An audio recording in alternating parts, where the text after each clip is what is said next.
Hi guys, so a lot of you guys may know me. My name's Olivia Daly. I'm with a coalition called Rise Up Glendale, and we do substance prevention primarily in Glendale, but we also cover other zip codes as well.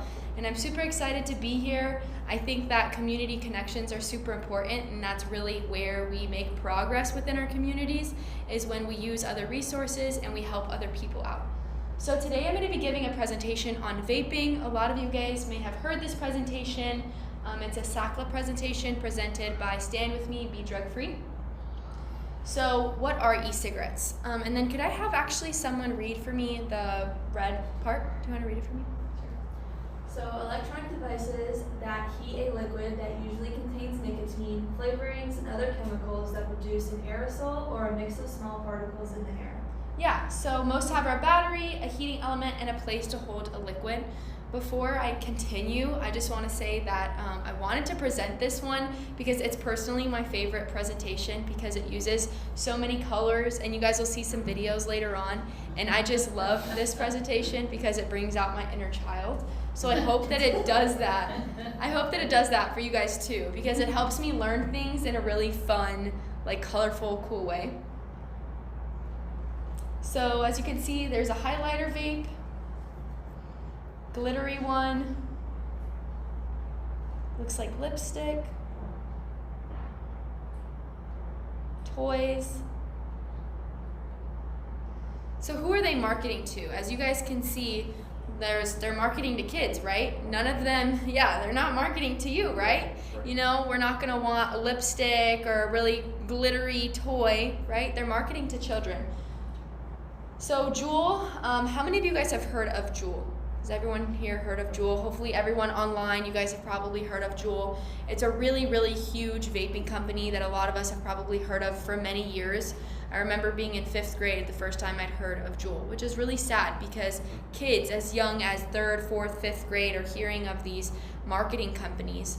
And so Juul really gave a lot of vaping companies a run for their money. One, because they have really, really high levels of nicotine in their product, and two, because they made it look like a USB device, and they were one of the first companies that actually made a device that children could successfully hide, whether it's in their backpacks at schools or whether it's just from parents. So 1 Juul pod equals 20 cigarettes worth of nicotine. And the way that I describe it to kids in classrooms is, if I were to put 20 cigarettes on your desk, would you smoke that? And a lot of times kids are like, heck no, right? They're nasty, they stink, they taste bad, that could damage my lungs. But if I were to put a Juul pod that tastes like cotton candy and it's pink and covered in glitter, would you use that? And they're like, yeah, right? And so we can obviously clearly see the marketing tactics that they used. The way that I describe it to children is almost like a filter. So with social media, we have filters that we put on a really, a picture that we may think is ugly, and we make it look pretty, right? And that's exactly what these cigarette companies did, was they took a product that people really knew was dangerous, right? It stinks, it's harmful for your lungs, and they put a filter on it, and they made a vape that now kids will use because it looks pretty, it tastes good, smells good, and it's easy to hide. So right here is another popular brand, and it's called Puff Bar. And as you can see, it's really colorful. The first thing that we notice are the colors, right? We notice the different flavors like lychee ice, cool mint, OMG, right? We notice the colors, we notice the flavors, but really at what point do our eyes go to the warning labels? Right? The very last point is when our eyes go to the warning labels. We first see the colors and the things that are attractive and appeal to children. So this is another brand. It's not as popular that kids see, but the importance and the significance of this brand is the amount of nicotine and the amount of puffs that it has inside one vape. So it has 2,000 puffs in this one device. So 2,000 puffs is actually equal to a lot of cigarettes. So this would be the amount of cigarettes that's inside one vape. And for example, I go to a school called Cactus High School. I don't know if you guys have heard of it. It's in Glendale. But when we go to high schools and we go to elementary schools, we ask kids, so how often do you think your classmates go through a vape? And some kids they go through it as little as one day. and some kids go through it in a week, you know? And so these kids are really pack-a-day smokers because they're smoking, 10 cigarettes in as little as a week or 2 weeks.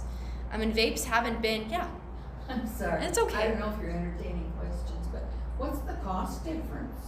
Yeah, so that's a really good question. And yes, for anyone online, if you guys have any questions, just go ahead and unmute. That way we can hear you and answer your questions. And yeah, if you guys have any questions at any point, I'd love to answer those. So vapes are actually, quite expensive for a kid who doesn't have a job, right? If you're 14 years old, vapes can range anywhere from $25 to $35, but a lot of times what we see, and obviously they vary in prices, right? Just like cigarette companies and cigarettes. But it's actually cheaper than it would be to buy a pack of cigarettes, right? Like you're getting 10 packs of cigarettes in one vape that may cost $35, right? And so we're finding that vaping companies actually make it cheaper for kids to buy vapes because it's addictive, and they know that if they market it in a way that sounds appealing to kids, that they'll continue to buy it afterwards, no matter how the price is raised. Does that make sense? Oh, absolutely. Is that the price for the pod or for the device? So it's actually the price. So the pod is inside the device. Yeah, So is it disposable or do you just buy a new pod? so they're rechargeable. They're rechargeable. Yeah. And how much is a recharge? Is that $35? No, so the recharge they have it's rechargeable to the point where and they all vary, it's all different. It's just like an iPhone, right? Like they come in different shapes, sizes, forms. And so kids have actually gotten smart to the point where they use actual phone chargers to recharge their vape. So they have gotten smart, so where they cut up the phone chargers and they can actually recharge their vape with that, or they actually have rechargeable devices, or you can buy a new pod. So there's so many different ways. Does that make sense? But in terms of the nicotine and the flavoring and all that stuff, is that disposable or can you reload that in the device? So you can That's reload another that. charger. Yeah, so you'll reload that, and that's the part that's actually that you're going to have to reload. The charge is just for the actual heating electric. device itself, right? For the electric part. But so you're going to have to buy like the new liquid and all of that. But it's fairly cheap for kids to get. And how much would How much is the that liquid? be? That was, I guess that's my question. And so it varies, and honestly, I'm not exactly sure because it varies at Good for every you. place. You don't Yeah, but I know like with friends, when they would go to buy stuff, it would be as cheap as $10. And so it just depends, kids, it's gonna vary because some kids get it from their friends, some kids get it from a vape shop, and those vape shops normally sell it at a discounted price because they don't want kids to tell. And so, I've actually had friends where they tell me at vape shops near our house that don't ID, they don't card, and they make sure to sell it at a discounted price. That way the kids don't tell. So, it just depends. Wow. But yeah, so they do sell Good separately. information. So what's in the e-liquid? So there's different things that are inside the e-liquid, and like we talked about, there's different parts of the actual vape, right? Like there's a port where they would put the liquid inside, and that's the part that we were just talking about. The kids will have to buy, right? And that has the flavorings, that has all of the chemicals inside, nicotine, and that's actually inside the vape. And then they also have what's called a coil that actually heats up when the vape heats up, and we have tiny particles of metals that shoot off of that. The first thing that's in e-liquid is nicotine. And obviously we all know that nicotine is a very harmful and addictive substance that's inside a lot of substances that makes us want more of it. Marijuana concentrates are inside of it as well, and I know a lot of us in this room and even online are very familiar with the dangers and the harms of marijuana, especially permanent brain damage to youth if you're using marijuana or vaping at an age younger than 21, and really our brain isn't done developing until age 25 or 26, and so when you're using these substances at an early age, you're harming your brain development. And then as well as illicit drugs.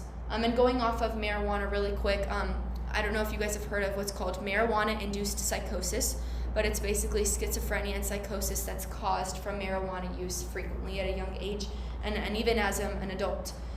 Illicit drugs, as well as fentanyl, they put a whole bunch of different kinds of drugs inside vapes because one, it makes it more addictive and more appealing to youth.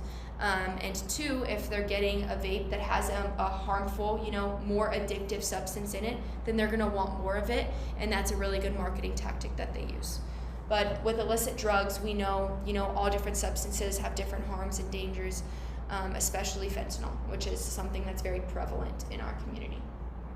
So the cycle of addiction,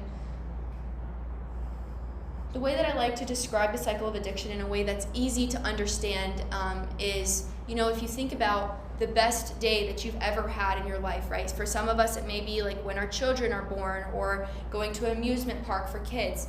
That is a natural high in our life because our brain releases what's called dopamine in our central nervous system in our brain. It's a chemical reaction that happens that makes us feel excited and happy, and it makes us feel those good things.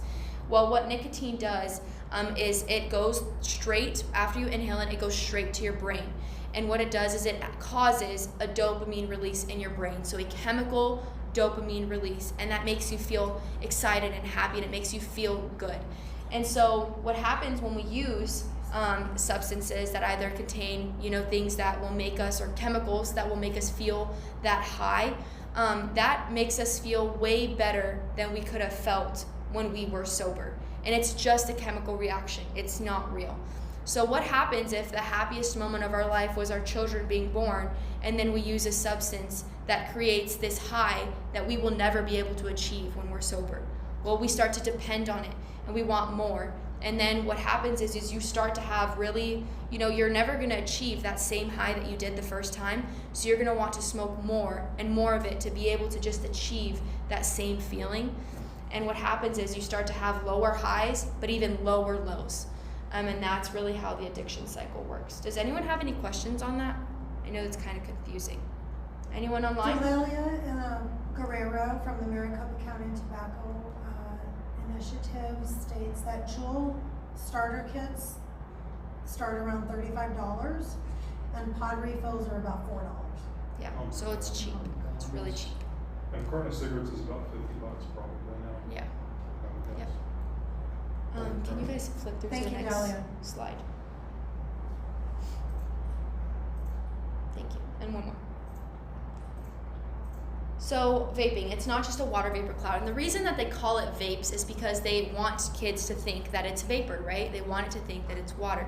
It's not. It's just a really good marketing tactic. So once an e-liquid is heated, toxic chemicals are formed, and those toxic chemicals are held inside the pod, but also on the outside of the vape as well.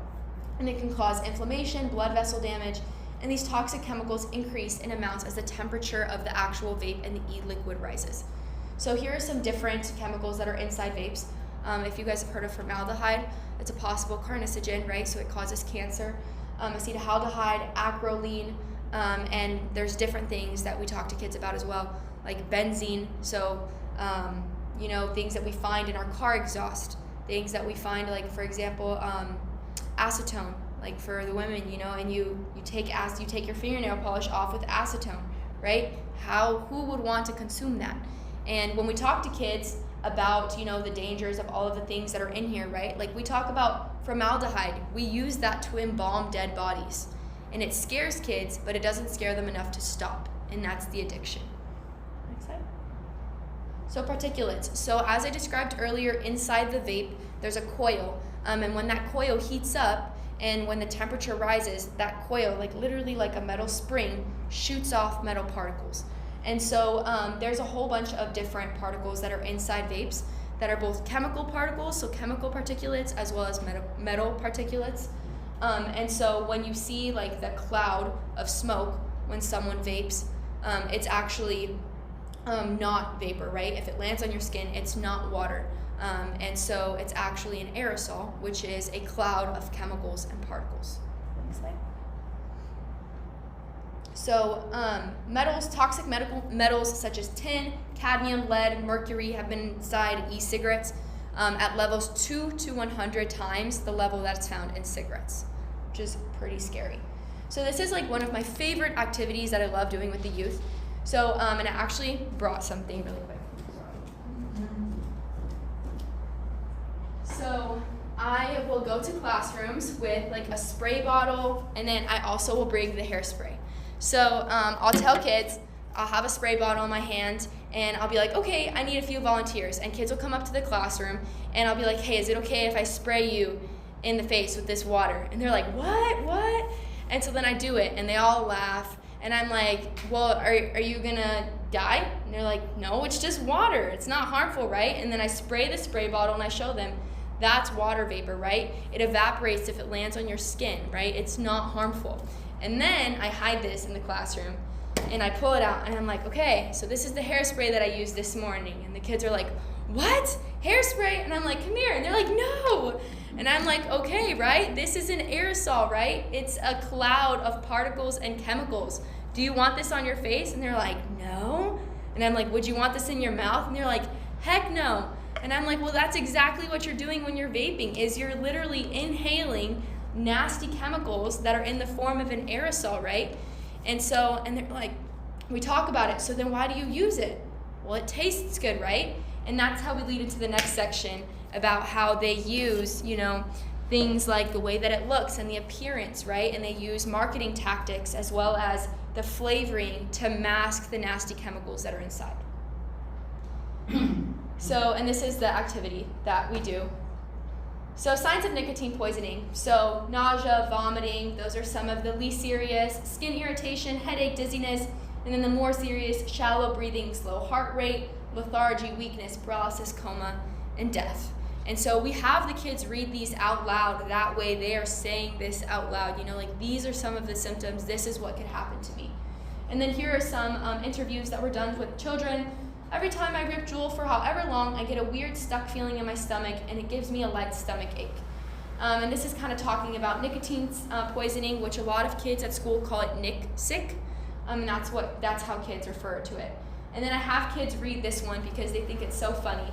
So we always say, I got some juice in my system last night and felt like, and I'm like, and whatever bad word you want to put there, but don't say it. And they all laugh. And got nicotine in my lips and some in my mouth. And then we talk about popcorn lung. And so we talk about popcorn lung and how when you have like a healthy lung and your lung inflates and deflates, that's how you breathe, right? It allows you to get oxygen and it allows you to release it. But when you have popcorn lung and these nasty black boils form on your lung has no room to even inflate or deflate. And so we do this activity where we pass around straws. And it was actually proven that a good way to feel what it feels like to breathe with popcorn lung is doing a minute of really hard exercise and breathing through a straw the whole time. And so the kids all think it's so funny because they're doing push-ups and they're like, but so it's a good way to show them, do you really want to feel like that all the time, really having a hard time breathing? And so it's a good way to show them what it actually would kind of feel like. And then this is a normal lung and a vaping lung. And as you can see, the vaping lung is all shriveled, right? It's smaller than the normal lung, and you could think about how that will affect your capacity to breathe, as well as the damage that's been done to that lung. And then this is a girl, and we talk about her story, and she actually started a no vaping campaign after she almost lost her life to vapes. She was vaping and never told anyone. Her family didn't know, and she used to dance. And she went to the collegiate level, was really good at it, and she also had asthma as well. She was vaping, didn't tell anyone, and she actually got in the car after practice one day when her dad picked her up, and she couldn't breathe at all. And so her dad was obviously freaking out, as a parent would normally do, took her to the hospital, and they had no idea what was wrong because they couldn't figure out what was going on. And so they had her hooked up to all tubes and stuff to help her body breathe, and luckily her sister came and was like, she's been vaping, so she knew. And they were able to save her life. But it took her a near-death experience to realize, okay, this is really serious and I should stop.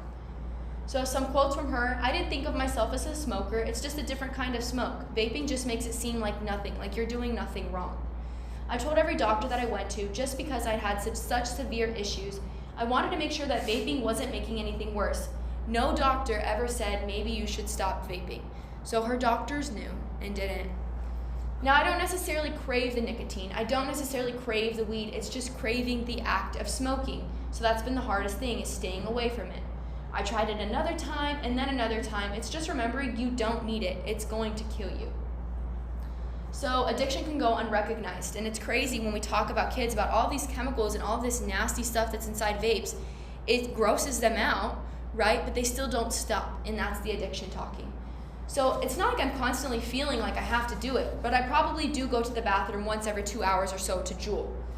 And then the 2 hours that he actually went without it, it was all that he could think about. Literally all he could think about was just vaping and needing to go. And then we talked to kids, and I actually, during this this presentation, I actually give them time to make their own like anti-vaping ads. And then it's really cool because they get to draw it, they get to do it, and then I actually turn it into a real advertisement and post it on our social media. So it really, yeah, go ahead. Well, I don't want to interrupt your statement. That's okay. But what age kids are you working with? So we work from, we start personally, Rise Up Glendale, we start at 5th grade, and then we go all the way up to senior class in high school. Is that soon enough? You know, honestly, it needs to be, it's getting sooner and sooner that kids are starting. We have kids as young as 3rd grade. So, 8 yeah. years old, roughly? Yep. It's sad. So, this is one of the ads. The depression stick, the more you vape, the worse you can feel. And so we talk about addiction marketing, how kids actually see it, because a lot of times we see marketing for this stuff, but we don't actually realize that they're marketing it, because they do it in a really sneaky way. So as you guys can see, they use different genders, but they also use different races, right? They have Asian, white, black, Mexican, right? Boys and girls, and they look so happy while they're doing it. To me, it almost looks like a Target ad. You know, it looks like they're advertising clothing, but they sneak in the jewel there, and they make it seem like something that's happy, something that's okay and right. And this is TikTok, and as you guys can see, you know, we talked about how an average price of a jewel is $35, with the pods being $4. And on here, $10 for puff bars, $25 for 3, $50 for a box of 10, and it's because they want you to buy more and more, so they're targeting for kids. And we actually had kids point out to us when we were teaching this in classrooms. They're like, look at the hashtags. It actually says #kids. So they're trying to attract kids to this. Their goal is to attract kids to this. And I thought it was really cool that a kid actually pointed that out to me, because I hadn't noticed that it actually says #kids. And she noticed that, which I thought was pretty cool. This one makes me so sad. And so they use like a childhood figure, right, Santa. And as you guys can see, this isn't like you have to be in a store to see this. This is on a billboard on the side of a freeway, right, where kids are driving, and they actually use Santa instead of milk and cookies. He has a vape in his hand. I don't always vape, but when I do, I choose Vapor Shark by Kris Kringle, right? And so they're making kids see this as like someone they look up to, someone they get excited for every year, you know, and they're instead using Santa, right? So they're not targeting adults, they're targeting kids. This one kind of looks like an iPhone almost, you know, they're appealing to the technological side of our society, and they're making vaping made simple, right? And so they're just appealing to us in all these different types of ways, whether it's using childhood figures, whether it's using color, making it look clean, right? They make it seem like it's okay. And then they use also people who are attractive, right, in ads. And that's one of the things that kids have really pointed out to us, is they'll even use, you know, like their people that they watch on Instagram or people that they watch on YouTube, and they use their people to actually market for them. So they almost do it like, it's called indirect marketing. And so the vaping companies aren't actually themselves marketing, but they use people that kids watch to market for them. Are there no regulations on this stuff? So it's really hard. So there's been regulations that have been implemented, but as far as making sure that they are followed, I was actually on a meeting a while ago with Congress about the actual regulations that they do for vaping. And when they were asked, you know, how are you making sure that, like FDA, how are you making sure and following through with these regulations, they couldn't really answer. And I think, I genuinely believe that it's just because it makes them a lot of money. It makes them a lot of money. And so, you know, they're very sneaky with this too. Actually, in one of the PowerPoint slides in the presenter's notes, it talks about how in 2020 they actually banned like the flavorings, and what the company actually did was, now what they do is they use nicotine salts to just get around it. And so they kind of find loopholes and ways to be able to continue doing what they're doing and marketing to children in a way that's still technically legal. So here's some more ads. And this right here just shows how many different kinds, how many different flavors there are. So there's 7,000 different flavors. Like if you look it up, you know, like you could find your favorite candy. They have Thanksgiving dinner. They have chicken flavor. They have every kind of flavor you could think of. They've made it. And it's really sad because most of the flavors that are actually put inside vapes are not approved. So they've not been approved by the FDA. And I actually took a vaping class, and it was crazy because we were learning about how many of these companies are still selling their product, and it's not been approved by the FDA saying, this is safe to consume, and they still sell it. So the majority of these liquids have not been approved. So in 2013, you guys can see that it was around 1,500 accidental poisonings from e-cigarettes and liquid nicotine cases.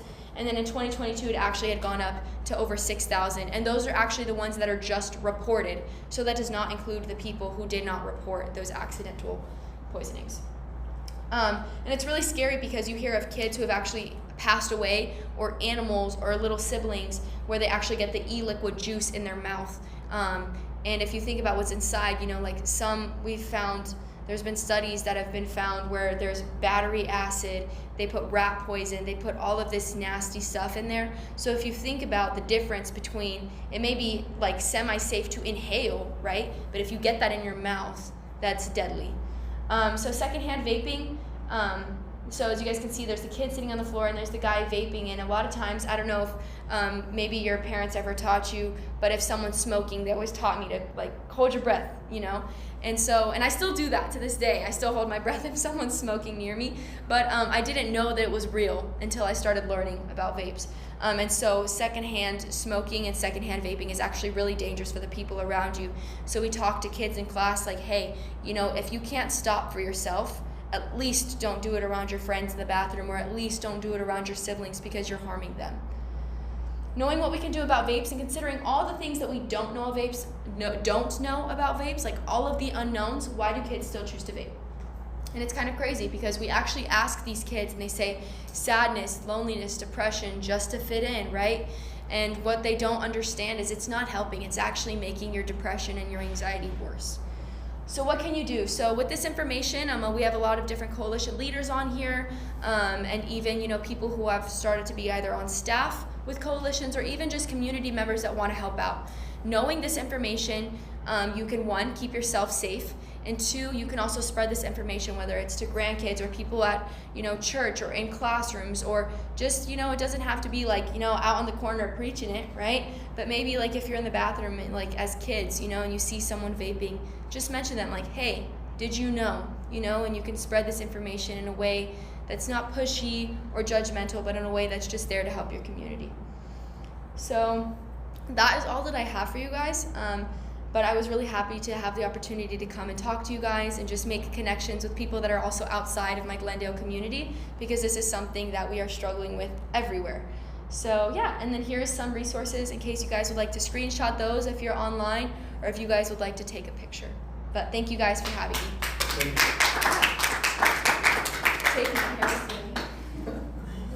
That was fantastic. Thank you, Olivia. So I've practiced the vaping presentation, but I think Olivia just stole the show.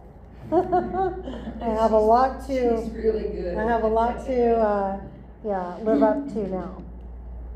Sorry, I'm trying to get it flipped over. No problem. So that was just an example for anybody online and anybody here of another one of the SACLA presentations that we'll be giving, along with, the fentanyl presentations, naloxone presentations, vaping, marijuana, alcohol, and then of course resiliency. I'd love to talk about that youth resiliency. Sorry, I'm trying to get it off of presenter view, that way they can see the full screen. No worries. Thank you, Olivia. Okay, there you go. Fantastic. So again, going into the strategic prevention framework, we're down at strategic plan logic model that's due September 16th.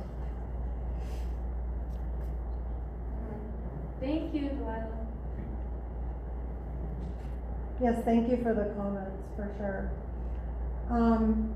So this is a logic model where it targets a problem or a goal statement. So as we had talked before, when I did the deep dive community needs assessment, that's going to be alcohol and marijuana here in North Phoenix. Marijuana is now surpassing alcohol for the first time because of the different modes of the way that people ingest marijuana, either smoking or now vaping. So the vaping is now making it surpass the alcohol use. Lisa, I am so shocked. Yes, Lois? This is on the top of my list of things I didn't know. I didn't know any of this. You didn't know any of this? No. Well, I don't have exposure, I don't have Sure. young people around me, Sure. but, what an eye-opener. Well, and Lois, that's exactly why, community stakeholders like you, are so imperative with coalitions, because coalitions are owned by the communities they serve. And if you were to know, with as embedded as you are with everybody here, I see you everywhere, Yeah. right? If you were to know, though, that our youth in North Phoenix, the state rate is 12.6 higher, what can we do to be bringing that down? And that's what we're gonna be talking about today. Stop. I Okay. gotta go. Sorry. Okay, I know. Let's talk, Lois. I'll see you later. Thank you for attending. Well, thank you for offering. Yeah, I'll see you later this week. Okay. For sure, absolutely. Nice to meet everybody. So we talked about root causes and local conditions, which I've talked to everybody before, on doing the deep dive community needs assessment. Local conditions that maintain or contribute to the root causes or risk factors, but why here? Right? So it happens everywhere, but why here? Why in our community over here?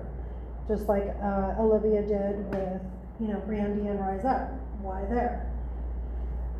The data or measurements for each of these three components should be included. So whether it's the problem statement, the root causes, or the local conditions, that's what we need to decide as a coalition. This way we can come up with implementation strategies on what to do about it.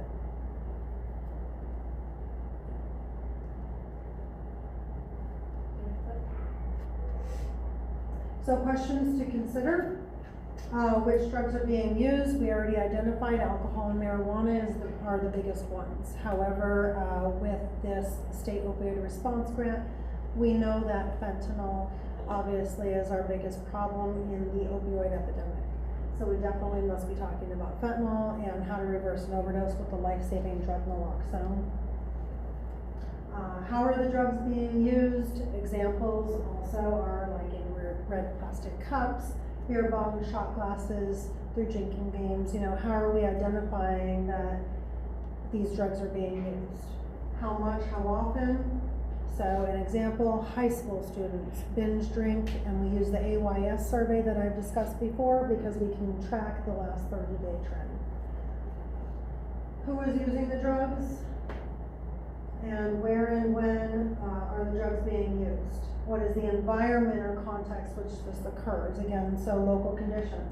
Parents providing alcohol to young people at high school graduation parties. Are parents not monitoring? Is it that stores in the local community aren't carding? What are the local conditions? Questions to consider. More root causes in those local conditions. So community norms, laws and enforcement, social availability. As we know, like right over here, I think there's like 3 marijuana dispensaries. There's vape shops. There's alcohol stores right all along 19th Avenue, Bell Road. This has been a big problem for Black Mountain Police Precinct. As we talk in a lot of the neighborhood, block watching meetings. Promotion and price about alcohol, favorable attitude, youth attitudes, low perception of risk or harm. And then those local conditions that we were talking about. Retail availability, social availability, at homes, at parties, community norms. There's a lot of smaller communities where drinking is acceptable, or even I would say, Ireland. They start drinking at an earlier age. Having a beer at a pub is, one of those things. So it depends on culture, community. We try to look at that when we do our deep dive community assessment. Price and promotion, parental attitudes favorable towards drug use. I know that in my community assessment, there were parental attitudes that are favorable towards antisocial behavior. So if parental attitudes are at 58% favorable towards antisocial behavior, then we're not actually encouraging our kids, like my mom used to say, go play out in the street, you know, go do something. If they're encouraging antisocial behavior, what are the kids then falling into? Boredom, depression, sadness, a little bit of stress, a little bit of angst. You know, well, what do I do? You know, also youth attitudes favorable towards drug use. Bella, please. I definitely think with the youth attitudes favorable towards drug use and like where they are, I think like every single day you go to use the restroom, no matter what time of day it is, and there are people in bathroom stalls just vaping or, you know, smoking some weed. So it's like they're doing it, you know, mostly on campus, hiding in stalls, and you know, there's usually some teachers outside kind of monitoring like how long they're spending in time there, but it's very much common just throughout the school day. Sure. Yeah. Hence, the most important reason why you're here. You are the most important person in the room. We can't be talking about a community without that community being here, right? And so if we're trying to address the youth, and you're seeing this, and this is what your peers, you know, are doing, then it's really important to hear from you about what's going on. And we collect this data through this action plan and logic model that's due through quantitative data and qualitative data. The quantitative data is how much, the qualitative data is how specific. So quantitative data would be more survey data, the data to collect, the advantages and disadvantages of that survey data, and then archival data. Numeric-based information from community organizations like the Block Watch neighborhoods that I go to, also from schools. The Black Mountain Police Precinct I've gotten a lot of data from for my strategic action plan as well. And then we have that qualitative data, which mostly that I have gotten on my own. So town hall meetings, the PNP meeting that I attended last month, also meetings with the city of Phoenix. I really want to thank Rachel again for putting up, hosting the meeting yesterday. Thank you again, Rachel. It was really informative with the city of Phoenix to know again, you know, what's going on with prevention specialists. I know Shannon Shields on the line, he's a prevention specialist. Rachel Sodi is a prevention specialist. It's really important to hear from those specialists, you know, what do they hear the experiences are, and in other ways to gather input from a different number of people. Focus groups, I've had those with our community stakeholders. I haven't met with you, Tom, and or Michael, but I would love to sit down, you know, for half an hour and have that little focus group with you. Key informant interviews, I've had a couple of those with people that are from our community. One happens to be an ex-gang member that actually took me into a smaller community, and did give me a little bit more information as to why that community continues to struggle with it being a high-risk needed area. And then again, some other observations. And then Rachel said, thank you for your hard work, Lisa. Oh, well, thank you, Rachel. You're the best.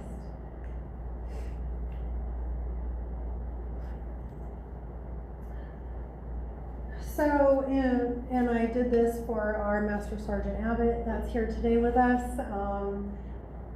This is what I identified in our community needs assessment. Our coalition members have seen this before, but this is the North Phoenix root causes and local conditions according to the AYS in the deep dive that I did. So dealing with parents and family stress, school stress, feeling sad or down, low commitment to school at 62.9%. Academic failure, 55.1%. These are those individual favorable attitudes towards that antisocial behavior. And then low neighborhood attachment, with 12th graders being almost at 70%, right? So again, what do we do with this information?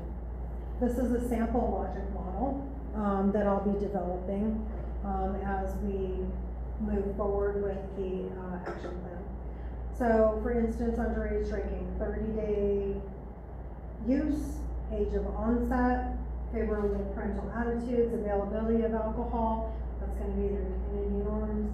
And then parents drinking at high school football games, hosting graduation parties, and we hear these by police reports, youth focus groups, liquor stores not carting under 21, we find this out by compliance checks and youth surveys, youth drinking at off-campus, college parties, NYP arrest and college reports.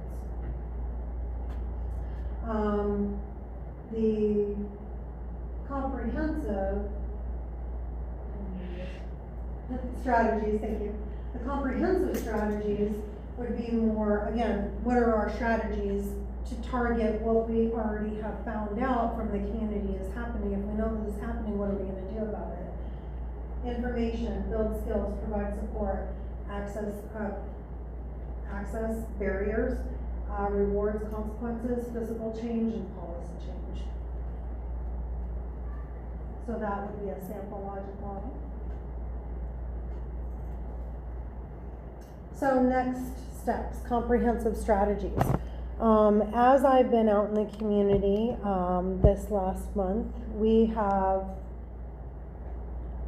can we go back just a couple and then we'll do kind of like just a short discussion. Thank you, Olivia. As I have been out in the community, some comprehensive strategies that I found is during the summer, I have been spending quite some time at Deer Valley Community Center. I've spoken with the deputy director to the libraries. We're going to be implementing presentations at Juniper and Mesquite Library.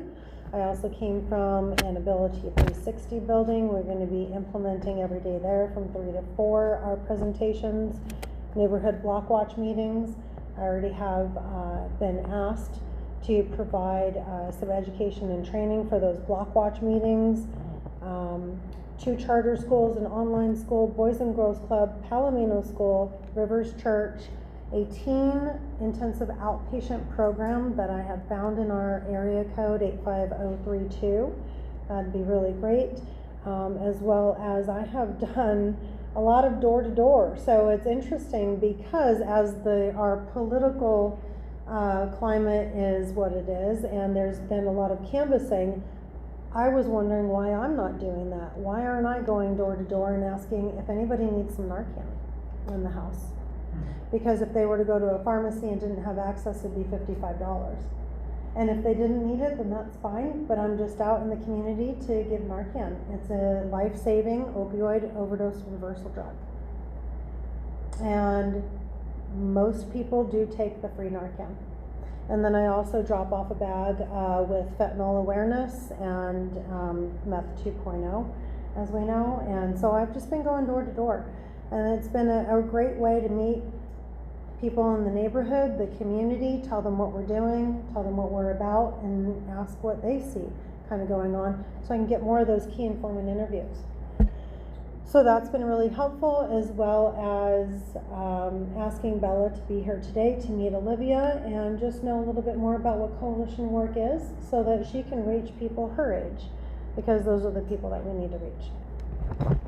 Did anybody else have any other strategies while we were here today, online or in the room? And then we gotta wrap up.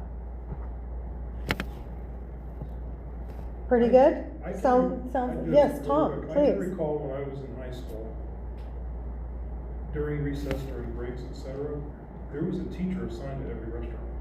Mm-hmm. Does that happen today? Yeah, definitely. There's But they're definitely. outside. Yeah, they're outside the actual bathrooms. But you know, people are in there for more than 5 minutes, or they hear a lot of, because they use the big handicap stalls, so Yeah. a bunch of people can fit in there. Oh. So if they see a They bunch go of, together. Yeah, a group Gotcha. they share In the bathrooms, bins, okay. you know, and so someone can hide it. But yeah, there's usually people stationed. Sometimes they get caught, sometimes they So I don't. wonder if talking to the school and putting some little posters on the back of the stalls. Yeah, I mean, high schoolers can be a little resilient to just posters, so I think Olivia's presentation really opened my eyes, but I definitely think a lot of people will understand. Sure. Definitely the more medical or side of it and what it does to your brain Gotcha. and that type of thing, so. And schools also have vape detectors now in the bathrooms. So especially in Glendale, most elementary schools and high schools now have actual vape detectors, and it takes a picture of everyone that enters in and also exits the bathroom. And Okay, kids so still they find are ways. putting up some And protective I was just gonna say, factors, great. We have a new member of the Business Alliance that is doing like really high-end residential AV and equipment, that sort of thing, but they're also doing vape sensors in the schools, inside restrooms. Yes, and it's actually been proven to really help most high schools and elementary schools because they've seen a huge decrease in vaping that's on campus because they have to find a place that's not secluded. And so it kind of forces them to vape in the classroom if they're going to do it, and Sure. that enables the teacher to catch them. Yes. If anybody else has any more comments to share with me, please feel free to email me. I know that we're out of time and everybody's very busy. I do appreciate everybody's time today. Again, I always put our statewide resources up here if you haven't gotten a chance to take a picture of that yet. And then there's me out in the community again. Kids, where are you? Follow us on social media for upcoming events, Instagram, Reach North Phoenix, Facebook, Reach North Phoenix. And thank you again to our community partners. Really appreciate you being here. Thank you. And